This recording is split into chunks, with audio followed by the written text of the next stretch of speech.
चिट्ठी परिवसई, अड्ढे जाओ ऐ परिभूई।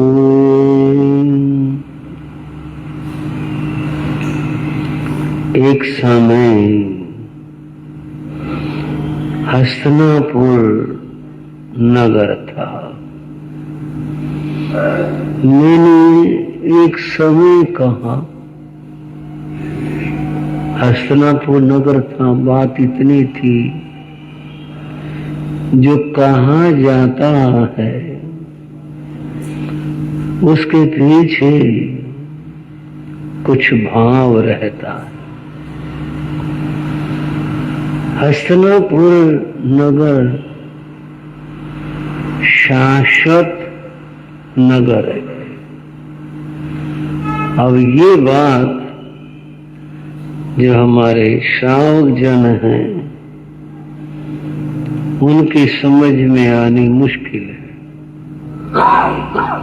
संसार में शाश्वत तो कुछ है ही नहीं। मनुष्य, जीव, जंतु, गांव, नगर, जो भी कुछ है, ये सब अशाश्वत है। अशाश्वत यानी मिट जाने वाला, नष्ट हो जाने वाला। लेकिन मैं का मतलब मैं स्वयं नहीं, ये तो कहने की भाषा है। शास्त्र में कुछ ऐसी नगरियां बताई हैं जो शाश्वत हैं। शाश्वत कैसे हैं? नगरी तो शाश्वत है, पर उनमें पर्याय परिवर्तन होता रहता है। अगर आप थोड़ा सा समझें, आप देखें दिल्ली में पहले जो नगर थे, कोई 1 मंजिल मकान था, उनमें कोई 2 मंजिल, कोई 1.5 मंजिल था, और आज 4 और 5 मंजिल मकान है। ये पर्याय परिवर्तन है। कल तक मकान बड़ा सुंदर था, घर वालों का विचार बना वे नया बनाएंगे, हटा दिया, नया बन गया। ये पर्याय परिवर्तन है। मकान का प्लाट वही है, प्लाट का नंबर वही है, ठीक है ना भाइयों? लेकिन पर्याय बदल गया, रूप बदल गया। पहले 1 मंजिल था, 1.5 मंजिल, 2 मंजिल था, 5 मंजिल हो गया, वो सारा हट गया, नया बन गया। ये नगरियां ऐसी हैं जो समूल नष्ट नहीं होती, पर्याय रूप बदलते रहते। इनको शाश्वती नगरी कहते हैं। हस्तिनापुर है, अयोध्या भी ऐसे है, और भी है। सनातन धर्म में भी 7 नगरियों का जिक्र है जो कभी नष्ट नहीं होंगी, जो हमेशा रहेंगी। ये बात मैंने प्रसंगवश बताई। और क्यों बताई? कि एक समय हस्तिनापुर नगर था। मैंने कहा हस्तिनापुर नगर था, ये बहुत था, और क्यों लगाया? ये बात है 20वें तीर्थंकर मुनि सुव्रत स्वामी के समय की होगी ना बात। 20वें तीर्थंकर मुनि सुव्रत स्वामी, और उनका समय कितना पुराना हो गया, बहुत पुराना। उस समय भी हस्तिनापुर था। हस्तिनापुर कृष्ण के जमाने में भी था, यानी 22वें तीर्थंकर नेमी के समय भी था। हस्तिनापुर महावीर के समय में भी आया, हस्तिनापुर आज भी है। रूप पर्याय बदलते रहे, हस्तिनापुर को शाश्वती नगरी माना गया। उस हस्तिनापुर में जित शत्रु नाम का राजा राज्य करता था। उस समय जबकि बात कर रहे, जिक्र कर रहे, उस समय में, उस जमाने में, और हस्तिनापुर संपन्न नगर था। वहां पर एक श्रेष्ठी श्रावक रहते थे। एक का प्रयोग केवल भाषा है, श्रेष्ठी श्रावक और भी होंगे, ऐसा नहीं कि एक ही था। ये तो एक भाषा में बोला जाता, जिसका जिक्र करेंगे उसकी ओर संकेत करके ये बोलेंगे। वो जो एक श्रेष्ठी श्रावक था उसका नाम कार्तिक था। क्या नाम लिया भैया? कार्तिक था। कार्तिक एक बड़े दृढ़ धर्मी और प्रिय धर्मी श्रावक हुए। कार्तिक, ये मुनि सुब्र स्वामी के समय की बात है। उस समय में ये हुए। जहां तक संपन्नता की बात है,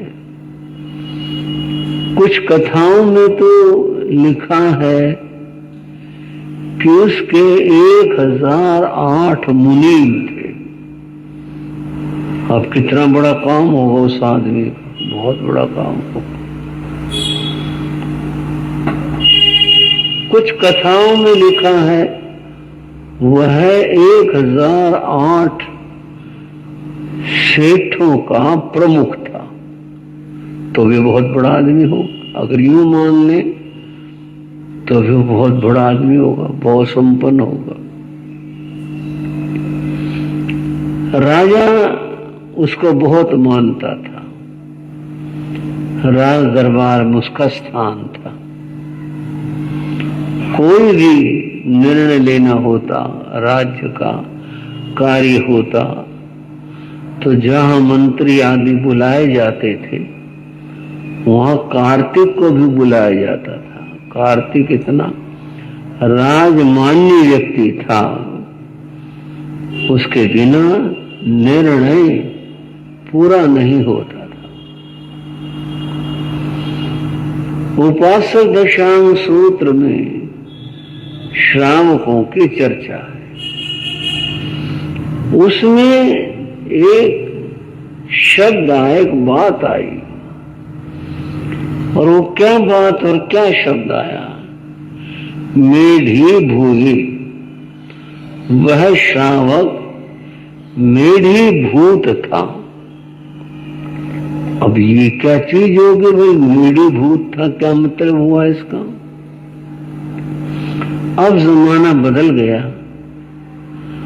उदाहरण जो आए पुराने वही बोलने पड़ते हैं। मेढी पुराने जमाने की एक चीज थी। और क्या थी?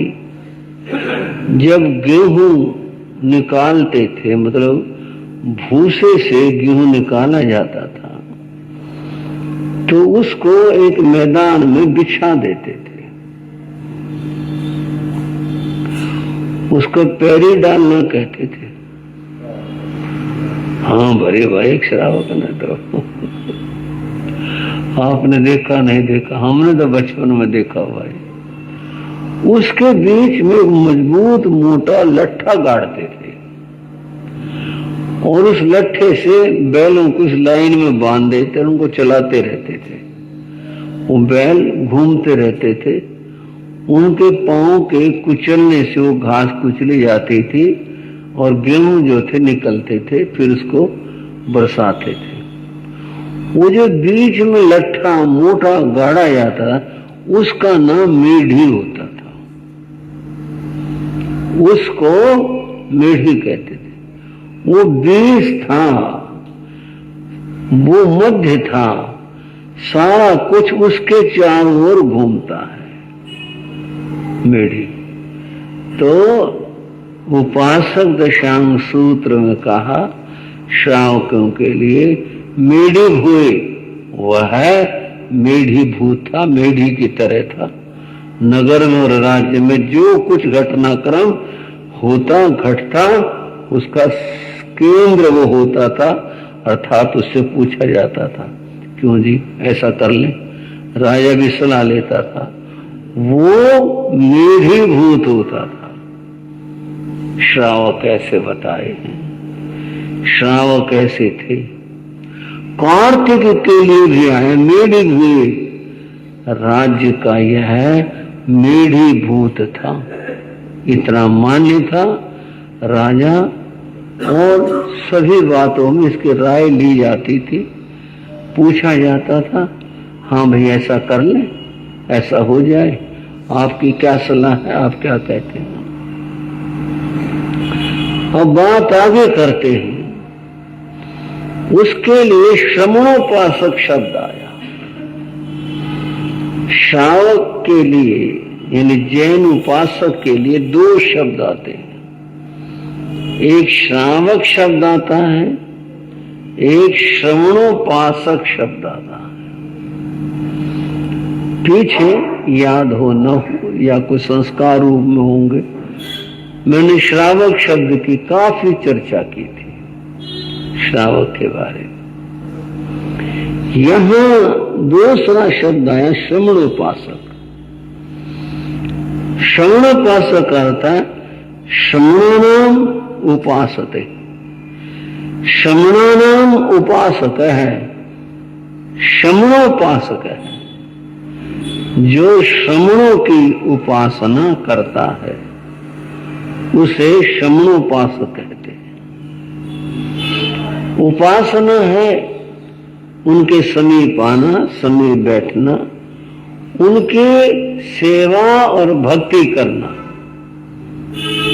ये उपासना का अर्थ है।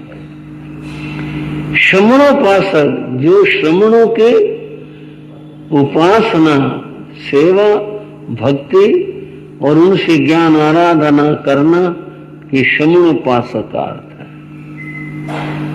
बंधुओं, सवाल कई खड़े हो जाते हैं, ये क्या बात हुई श्रवणोपासक? कहना चाहिए था अरहंतोपासक, अरिहंतों की उपासना करने वाला।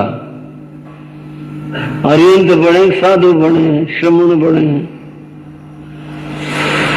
अरहंतोपासक ने कोई नहीं आया शास्त्र में, अरहंतोपासक शब्द कहीं आया। और श्रवणोपासक, हाँ जी बहुत जगह आया है ना, श्रवणोपासक सर्वत्र श्रवणोपासक आया, अरहंतोपासक कहीं नहीं आया। ये क्या बात है बंधुओं? श्रवण शब्द तीर्थंकर के लिए भी आता है, ये समझ नहीं आएगी पर समझना पड़ेगा। हम बोलते हैं तीर्थंकर श्रवण भगवान महावीर स्वामी की जय। तीर्थंकर, जब तीर्थंकर ही श्रवण कहां से ले आए? तीर्थंकर महावीर स्वामी इतना ही वो है, श्रवण भगवान महावीर स्वामी हम बहुत बार बोलते हैं। ये श्रवण शब्द व्यापक शब्द है, इसके व्यापक अर्थ हैं।